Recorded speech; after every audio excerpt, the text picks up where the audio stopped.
Oi gente, tudo bem? Eu sou a Ju, sou professora de literatura e nós estamos estudando as escolas literárias. E hoje nós vamos estudar o romantismo. Bom, qual é o contexto histórico do romantismo? Primeiro, o romantismo começa oficialmente em 1836, mas bem antes disso a gente vai ter alguns fatos históricos que vão ser muito importantes para o romantismo no Brasil, tá bom? Então, primeiro, chegada da família real ao Brasil em 1808. E por que é importante? Porque com a chegada da família real e de uma parte da corte portuguesa aqui no Brasil, o Brasil foi elevado à categoria de Reino Unido a Portugal e Algarves. Ou seja, agora o Brasil não é mais colônia. E além por ele não ser mais uma colônia, acontece a abertura dos portos às nações amigas. Ou seja, agora o Brasil vai poder comercializar também, porque a colônia ela não comercializa, né, com outros povos, somente com a metrópole. Então agora ela vai poder comercializar também. Criação do Banco do Brasil, criação do primeiro jornal impresso, permissão para a criação de manufaturas, tá? Isso é muito importante porque antes era proibido ter qualquer produção de manufatura aqui no Brasil e agora pode. Então, ajuda, né, na economia e tudo mais. E vai ter a criação de vários lugares interessantes, principalmente na cidade do Rio de Janeiro, como, por exemplo, o Museu Nacional, que infelizmente pegou fogo em 2018, e também do Real Gabinete Português de Literatura, que é a quarta biblioteca mais bonita do mundo. Depois dá um Google, é muito lindo e, enfim, muito legal mesmo. E tudo isso foi criado nessa época, ok? E todas essas mudanças culminaram na independência do Brasil em 1822. Como eu disse, o romantismo começa em 1836, ok? E aí, ele pode ser dividido em 3 fases, tá? Foi um movimento que durou bastante tempo. Então, tem 3 fases. A fase indianista, a fase ultrarromântica e a fase condoreira. Então, vamos falar um pouquinho mais da primeira fase, que é a indianista. Nacionalismo exacerbado. Por quê? Porque o Brasil tinha acabado de ficar independente. Então, os autores estão buscando essa identidade nacional. Então, por isso, os livros, os textos são muito nacionalistas. E quem que eles elegem como um herói nacional? O indígena, tá? E ele vai ser retratado da mesma forma que um cavaleiro medieval, mais ou menos. Busca da identidade nacional, né? Exaltação da natureza, né? No Brasil, tudo é bom, a natureza é maravilhosa, a natureza é perfeita, ela aparece muito. Ela é uma parte integrante das histórias. E a idealização da mulher e do amor. Então, quais são os principais autores e obras, né, da primeira fase do romantismo? Primeiro, José de Alencar. Os seus livros Iracema e o Guarani, né, são livros indianistas. E em Iracema acontece principalmente a idealização da mulher, né? A Iracema é a virgem dos lábios de mel e etc. E da história do Brasil também, porque ele conta a história do Brasil da perspectiva meio Pocahontas, assim, sabe? Chega o europeu e eles se apaixonam e aí tem um filho, e esse filho, gente, é um brasileiro real, oficial. Então, é bem romantizado, né? Quando a gente vai ver a história de verdade, não foi tão pacífico e lindo, mas é assim que é retratado em Iracema. E o Guarani é a idealização do indígena como um todo, tá? A forma que o Peri age e tudo, enfim, né? E o José de Alencar tem outros livros também, tá? Romances urbanos, que são bem legais. Eu indico Senhora demais, que a história é muito boa. E eu prefiro do que esses livros, né? Com essa idealização toda e tudo. Gonçalves Dias, né? Como não poderia deixar de ser, Juca Pirama, Canção do Exílio, que vocês todos já conhecem. Minha Terra tem Palmeiras, a gente canta Sabiá. Leito de Folhas Verdes ou ainda Marabá. Então, eu não peguei Minha Terra tem Palmeiras pra gente analisar, porque, né? Eu peguei o Juca Pirama.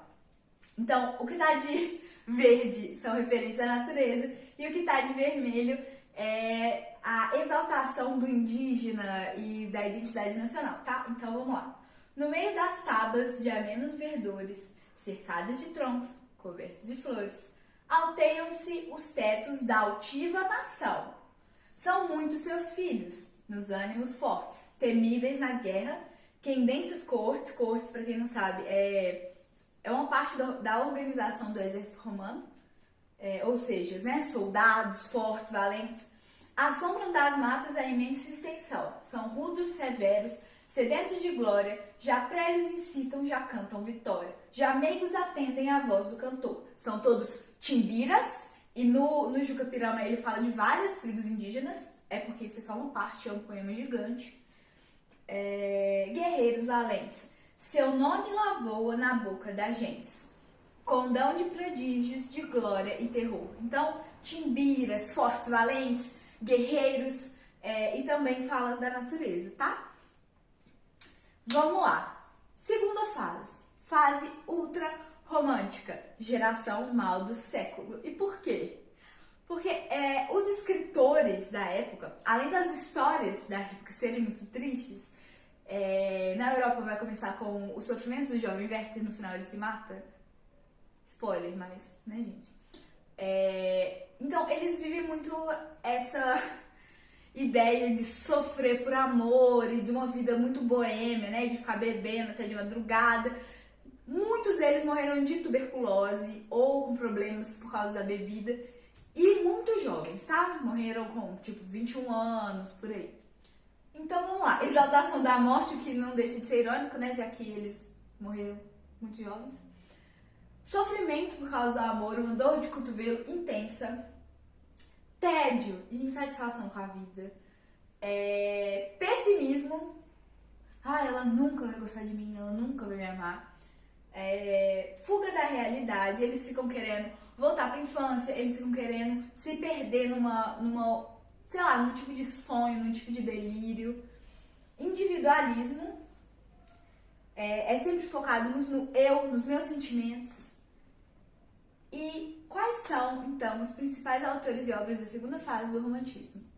Álvares de Azevedo, tá? Suas principais obras, Três Liras e Noite na Taverna e Lira dos 20 anos. E Casimiro de Abreu com As Primaveras. Era dele que eu tava falando, quando eu falei que morreu com 21 anos, ele morreu muito jovem. Então só deu tempo de publicar um livro. É meio triste, mas é verdade.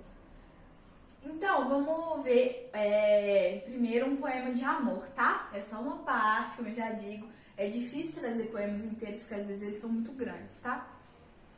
Então, vamos lá. Amor, Álvares de Azevedo. Amemos. Quero de amor viver no teu coração.